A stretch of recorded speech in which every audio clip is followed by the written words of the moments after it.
Hey guys, welcome to the Truth Factor where we do headlines with an attitude, and I am in a hurry, but there's a couple of things I wanted to bring to you guys that broke, I think, a couple of hours ago. Anyway, let's get right into these articles, and everyone can go about their day. I have got to get back to the church. I dropped off a kid and on my way out.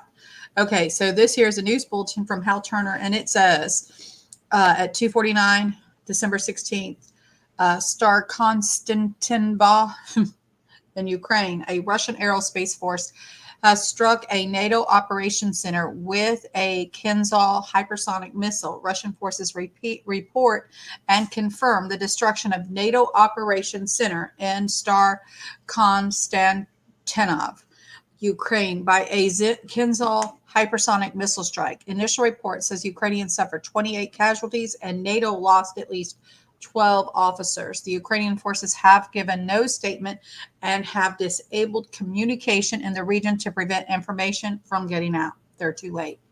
The U.S. and NATO are now directly involved in the Ukrainian combat operations against Russia and Ukraine. And then we have also make sure we're reporting this. Crash of NATO defenses industry, Kyiv 7-1 in favor of Russian army.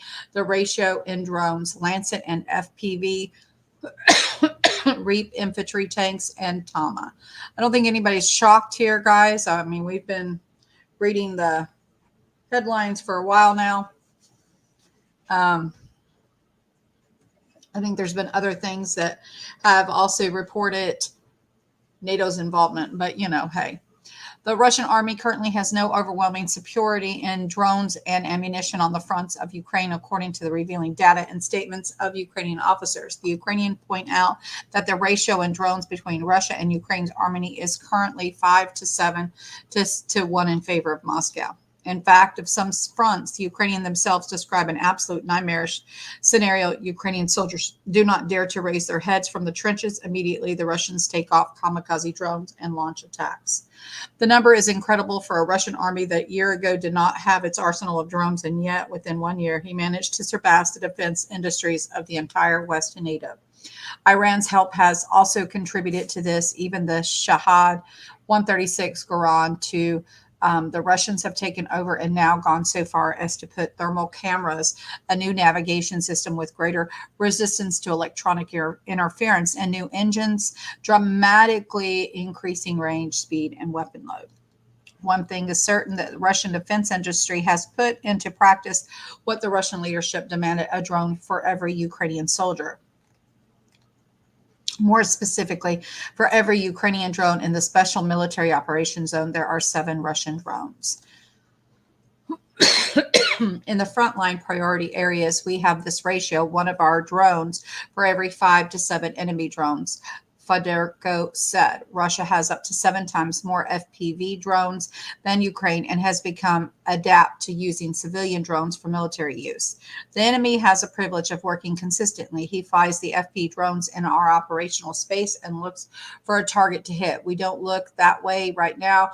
We only work when we have a goal. Drones play a critical role in Russian intelligence operations. The enemy has also been using civilian drones for more than a half a year. Specifically, the DJ's products, the Mavic 3, Mavic 3T, Chinese remote control drones, and quadcopters are used at night. They proceed to reconnoiter the front line and transfer ammunition to contact positions. The Ukrainian military is forced to use drones extremely carefully, while Russian soldiers use them everywhere. At the same time, the Russian military managed to bring under control many supply routes of the Ukrainian army, which affects the speed of delivery of the UAVs to the troops. The BBC report, citing information that document the ammunition gap has opened in favor of the Russian army. This is growing shortage of shells and ammunition in Ukraine, writes the BBC. The Russians have 4 to 5 times more ammunition than Ukrainian army. The offer is not enough. If we had more shells, we would have already advanced far beyond Kishkov. In any case, we try to put exactly what amount we have. During the peak period of the counterattack, the ratio between Russia and Ukrainian artillery was generally 1-to-1 or more in our favor. Now we're firing a full round for every 4 or 5 rounds fired by Russia. Without military support from the West, the situation will become very bad. Ukrainian troops need more shells than their allies can now give them. Without ammunition, Ukraine will only have to stop trying to regain its land.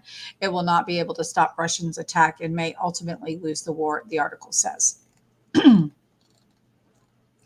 I think it's absolutely probably already over for them, but hey, we report the articles. We also have alert found from Hal Turner, Florida, severe wind tornado forecast tonight, Saturday. A severe wind and tornado threat exists for Florida tonight, Saturday, and early morning tomorrow, Sunday. Some pretty stout perimeters forecast by guidance for this threat under low instability, but it's enough. Storm Prediction Center is still showing only slight risk, but the area on Saturday is now twice as big as yesterday, Friday. As low moves up East Coast Sunday, the morning threat will likely include southeast Georgia, then the outer banks of the North Carolina, depending on the low track. One track that is offshore limits most of the threat. However, on an inland track puts these areas in tornado and severe wind chances tomorrow, Sunday. As confidence increases, the outlooks may change during the day, evening, so be ready for that. Anyway, that is the 3 little articles that I have. Hi there, Watchmen. They are all in the description and the box below. It's not in the Wixit, but just they're all there so that you can get it.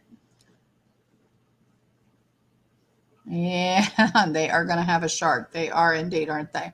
Anyway, God is good, and I love you all, and we shall see you guys later. Have a blessed day, and you be careful, Watchmen, and each and every one of y'all have just a wonderful weekend. We'll see you guys later. Bye.